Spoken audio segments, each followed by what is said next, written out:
इतना जोर जोर से बोल रहे हैं। अभी ये सब 5 महीने 6 महीने से जेल में है। फारूक अब्दुल्ला के पिता शेख अब्दुल्ला को कांग्रेस पार्टी ने साहब 11 साल तक जेल में रखा था। 11 साल तक रखा था। श्रीमती इंदिरा गांधी प्रधानमंत्री थी, मगर हम उनके नक्शे कदम पर चलना नहीं चाहते।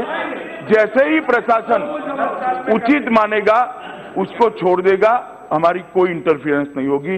और ये आपका कल्चर है कि प्रशासन को यहां से फोन कर इंटरफियरेंस करना, हम नहीं करते हैं। जब प्रशासन जब कहेगा, उनको उचित परिस्थिति लगी तब होगा। और मेरा सभी सदस्यों से इतना कहना है कि ये कुछ नेता जो जेल में हैं उनकी चिंता सबने करनी चाहिए, वो भी कर रहे हैं, मैं भी कर रहा हूं, मगर ज्यादा चिंता घाटी के जनता की कर अगर आप सवाल पूछते तो घाटी की जनता को लगता कि कांग्रेस पार्टी हमारी भी चिंता कर रही है, सिर्फ पॉलिटिकल एक्टिविटी की चिंता नहीं कर। माननीय गिरिराज रंजन जी, प्लीज आप लास्ट में सर जवाब सुन लेना।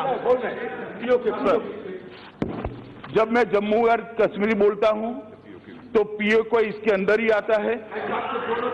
एक सेकंड भाई, सुनो तो, सुनिए तो, आप मुझे बोलने नहीं देंगे।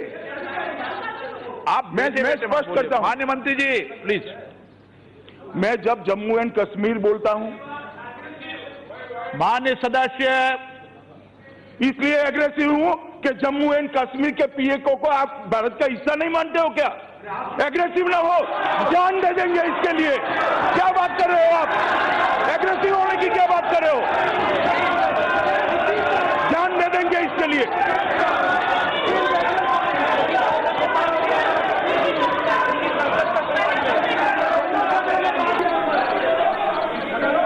सभापति महोदय, मैं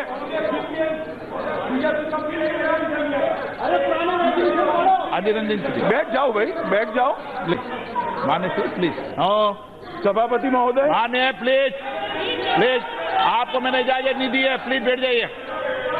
माननीय गृह मंत्री जी के अलावा कोई सदस्य नहीं बोलेगा। महोदय, मैं ये बात रिकॉर्ड पर रखना चाहता हूं कि जब मैं सदन में जब जम्मू एंड कश्मीर राज्य बोला हूं, तब पाक ऑक्यूपाई कश्मीर और अक्साई चीन दोनों इसका हिस्सा है, ये बात को। और हमारे संविधान ने जम्मू कश्मीर की जो सीमाएं तय करी है, और जम्मू कश्मीर के संविधान ने जम्मू कश्मीर की जो सीमाएं तय की है, उसके अंदर पाक ऑक्यूपाई कश्मीर और अक्साई चीन दोनों समाहित। माननीय अध्यक्ष जी, ये सदन ने बहुत सारे ऐतिहासिक क्षण देखे हैं। इस सदन के समय समय पर के सभासदों के निर्णय के द्वारा देश के इतिहास में बहुत नए नए अध्याय कई बार जुड़े हैं। मैं आज बड़े गर्व के साथ कहना चाहता हूं कि आज दोनों ये प्रस्ताव और ये बिल भारत के इतिहास में स्वर्णिम अक्षरों के साथ अंकित हुए।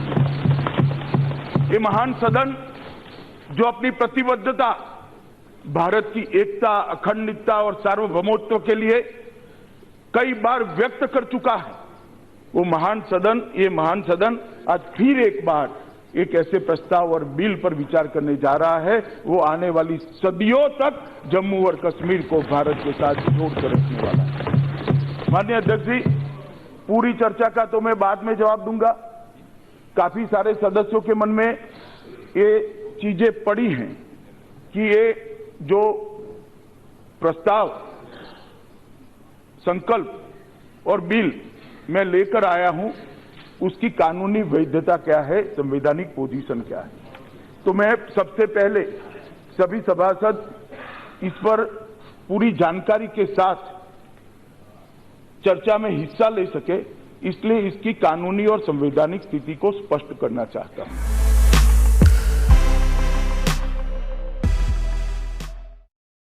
अमित शाह जी, जब से आप खुद पार्लियामेंट में इलेक्ट होकर आए, तो आपके स्पीचेस को, आपके पॉइंट ऑफ व्यू को लोगों ने पार्लियामेंट में देखा। और अगर इस पर मैं छोटी सी टिप्पणी करूं तो there has been a slight shift. You may not agree, but I think Amit Shah in Parliament is even more aggressive than Amit Shah outside Parliament. आपके साथ आपके इलेक्शन रैलीज में भी मैं गया हूं, और over the last I can say this to the audience that over the last 5 years, there has been a political evolution of Amit Shah from being a party leader to being a campaigner to being the chief of his party, now to being the home minister. And the difference is also that now you are more aggressive, if I may say, you are more emotional sometimes. You almost get angry. और इसका मैं उदाहरण देना चाहता हूँ. मेरे हिंदी को क्षमा कीजिए, मैं अभी भी प्रैक्टिस करते रहता हूँ. प्रॉब्लम है मैं टीवी पे भी प्रैक्टिस करता हूँ. आपने कहा, जब पीओके के बारे में आपने कहा और पाकिस्तान के बारे में आपने कहा, तो लोग चौंक गए और वो हेडलाइन हो गया. With the same conviction that you spoke on abrogation in 370, you said something which made global headlines. हर एक ग्लोबल मीडिया में इतनी बड़ी तरीके से वो हेडलाइन हो गई क्योंकि आपने कहा एक, और जिस तरीके से आपने कहा. It was a memorable moment when you stood up in parliament and you said, Jammu और कश्मीर के पीओके को आप भारत का हिस्सा नहीं मानते हो क्या? आपने कांग्रेस की तरफ देखकर बोला. अग्रेसिव रहो, जान दे देंगे इसके लिए. आप कहते हो एग्रेसिव रहो, एग्रेशन के बारे में पूछते हो, फिर आपने कहा जान दे देंगे उसके लिए. पहले तो इस मोमेंट के बारे में हमको बताइए कि आप उतने गुस्सा क्यों हो गए, अमित शाह को गुस्सा क्यों आता है.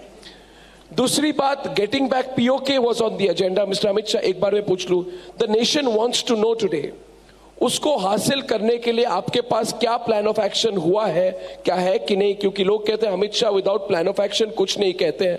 Is there a truly concrete plan of action on this? So दोनों सवाल आप जरा विस्तृत तौर से. सबसे पहले तो मैं स्पष्टता कर दूं, मेरा एग्रेशन जो आपको दिखाई पड़ता है उसका ज्यादा डिटेल एनालिसिस आप जैसे पत्रकार ने करना चाहिए. मेरा एग्रेशन किसी पार्टी के खिलाफ, किसी व्यक्ति के खिलाफ नहीं है.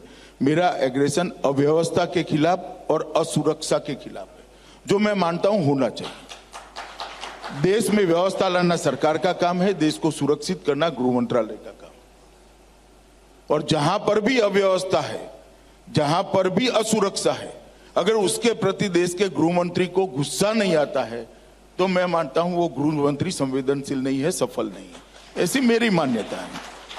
मैं कभी भी किसी व्यक्ति के खिलाफ नहीं बोला गुस्से होकर, ना किसी पार्टी के खिलाफ बोला. मैं अव्यवस्था है. अब जहां तक एक पिन पॉइंटेड घटना को आप कह रहे हैं, उन्होंने एक मुद्दा कहा कि इस देश की पार्लियामेंट को कश्मीर पर कानून बनाने की वैधानिक पात्रता नहीं है, कॉम्पिटेंसी नहीं. तब मैंने उनको पूछा था कि आप जम्मू कश्मीर और पाक ऑक्यूपाई कश्मीर को भारत का हिस्सा मानते हो या नहीं मानते हो? अगर ये संप्रभु भारत का हिस्सा है, हमारी सीमाओं की मर्यादा के अंदर है, तो देश की दोनों पार्लियामेंट इस पर कानून बनाने के लिए सक्षमता रखती हैं. जब सवाल ऐसा किया कि इस देश की पार्लियामेंट जम्मू कश्मीर पर कानून नहीं बना सकती, तो अर्णव गोस्वामी, मेरी जगह आप होते तो आप भी गुस्सा होते और शायद ज्यादा ही हो जाते. परंतु जब उन्होंने कहा कि ये जम्मू कश्मीर पर आप कानून कैसे बना सकते हो, और ये इन्होंने सिर्फ जम्मू कश्मीर की बारे में नहीं, देश की पार्लियामेंट की सक्षमता पर, उसकी कैपेसिटी पर भी सवाल खड़ा किया. इसलिए गुस्सा आना स्वाभाविक था. और जहां तक जान देने का सवाल है, अर्णव बाबू, मैं अकेला नहीं हूं. देश में करोड़ों लोग ऐसे हैं जो कश्मीर और पाक ऑक्यूपाई कश्मीर के लिए अपनी जान दे सकते हैं और दी भी. मगर जो मेरा दूसरा सवाल था उसका जवाब नहीं मिला अमित शाह जी. देखिए, लोग मानते हैं, एक मिनट, लोग मानते हैं अमित शाह जी, आप कुछ भी कहते हैं आप सोच समझकर कहते हैं और प्लान ऑफ एक्शन के साथ कहते हैं. मैं नहीं चाहता कि आप सब कुछ रिवील करें क्योंकि पाकिस्तान के सारे चैनल अभी ये देख रहे हैं, हेडलाइन बनाने वाले हैं. But is there a plan of action? देखिए, प्लान ऑफ एक्शन और उसका समय मैं नहीं मानता इस प्रकार की टीवी डिबेट के अंदर घोषित करना चाहिए, चर्चा में आना चाहिए. ये देश की सुरक्षा के साथ जुड़े हुए मसले हैं, समय पर 370 की तरह कर ही देने चाहिए. इसलिए आप ना मुझे टाइम कृपया पूछे, ना प्लान ऑफ एक्शन पूछे. और ये बहुत बड़ा स्टेटमेंट, ये बहुत बड़ा स्टेटमेंट, ये बहुत बड़ा स्टेटमेंट. नहीं, आप सुनो भाई, उत्साह में मत आ जाओ। अर्णव बाबू उनकी टीआरपी के लिए स्टेटमेंट को बड़ा बना, मैंने कुछ नहीं कहा है। मैंने सैद्धांतिक रूप से कहा है कि इस प्रकार की चीजें और रणनीति इसका समय कभी घोषित नहीं किया जाता है, इतना ही कहा है। मगर अर्णव बाबू अपनी टीआरपी के लिए इसका मार्केटिंग कर रहे हैं। कम से कम आप तो झांसे में मत आओ। नहीं, आपने कहा, मैं फिर से उसका वर्णन करूंगा। आपने कहा कि 370 के तरह एक दिन हम खरीदें। नहीं तो हमने इसका प्लान ऑफ एक्शन नहीं घोषित किया था। 370 का भी प्लान ऑफ एक्शन घोषित नहीं किया था। मैंने यही कहा कि वो 370 का भी कहा हमने प्लान ऑफ एक्शन घोषित किया। ऐसी चीजें घोषणा नहीं होती है, करनी भी नहीं चाहिए। आपको पता है आज आपने जो बोला, इसके बाद ना इमरान खान ना बाजवा को नींद आएगी आज। नहीं, देखिए अर्णव बाबू, मैं अभी भी कहता हूं, प्लीज कृपया आप टीआरपी के लिए बात को ट्विस्ट मत करिए। मैंने इतना कहा है, मेरे कहने का मतलब ये है कि रणनीतिक चीजों की सार्वजनिक कार्यक्रमों में घोषणा नहीं होती है। ये देश की सुरक्षा के मसले होते हैं और वो अपने तरीके से इंप्लीमेंट होती है। मगर मैं क्रेडिट ले ही नहीं सकता उसके बारे में, पर ये जो माहौल है ये जरूर हमारे मन में है। कोई बोलेगा नहीं हमारे industrial friend, I say that openly. पर some better replies will have to come, not only a denial। आज बोलने के लिए नहीं बोल रहा हूं मैं, एक environment create करना पड़ेगा। Clean environment is very important। Delhi is getting a little better, fine, but एक environment create करना पड़ेगा जिसमें, ठीक है, UPA 2 में तो हम किसी को भी गाली दे सकते थे, दैट इज अलग बात। आप अच्छा काम कर रहे हैं, उसके बाद भी हम आपको क्रिटिसाइज ओपनली करें, कॉन्फिडेंस नहीं है कि you will appreciate that. I may be wrong, fine, but वो हम सबको लगता है कि I can't speak for everybody, but ये चीज़ है जो मेरे को बोलनी नहीं चाहिए, पर हंस रहे लोग, चढ़ बैठे सूली पर। But thank you. नहीं, मुझे लगता है कि आपके पूछने के बाद कोई नहीं मानता होगा कि कोई डरता है। सच अर्थ में बजाज साहब एक हवा बनाया है।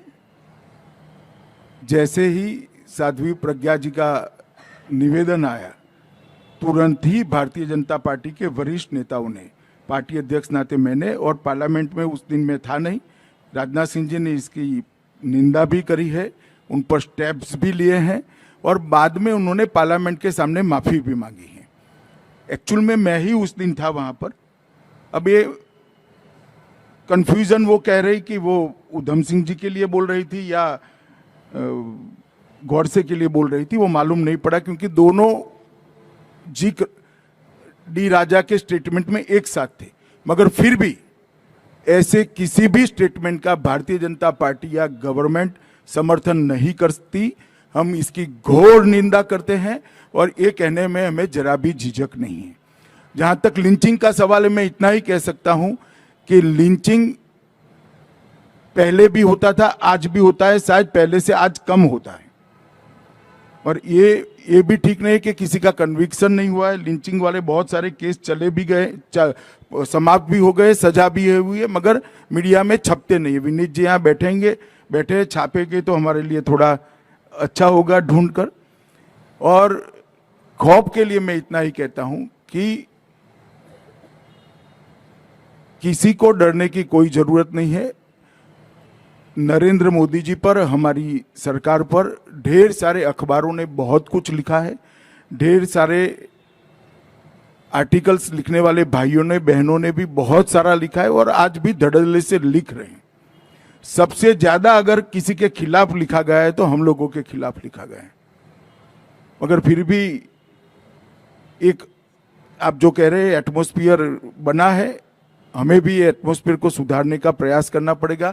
परंतु मैं इतना जरूर कहना चाहता हूं कि किसी को डरने की कोई जरूरत नहीं है। सब लोग बोलते भी हैं, एफिडेविट पर भी बोलते हैं और पार्लियामेंट में भी बोलते हैं।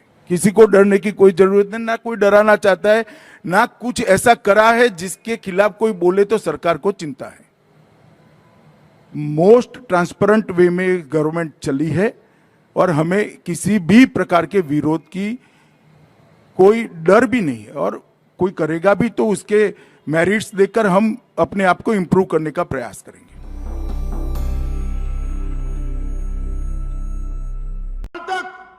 ये सपा बसपा सपा का खेल चलता रहा और उसने उत्तर प्रदेश को बर्बाद करके रखा। उत्तर प्रदेश और की कानून और व्यवस्था की स्थिति कैसी थी, मेरा तो खून खौल जाता था। पश्चिमी उत्तर प्रदेश से कैराना से पलायन शुरू हुआ था। यहां लखनऊ के हुक्मरानों का नींद नहीं उड़ता था।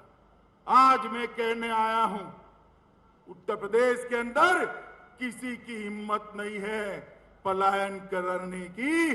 पलायन कराने वालों का पलायन हो चुका है। हर जिले में दो तीन बाहुबली थे। दूरबीन लेकर मैं ढूंढता हूं, कहीं पर बाहुबली दिखाई नहीं पड़ता है। भाई कहे पर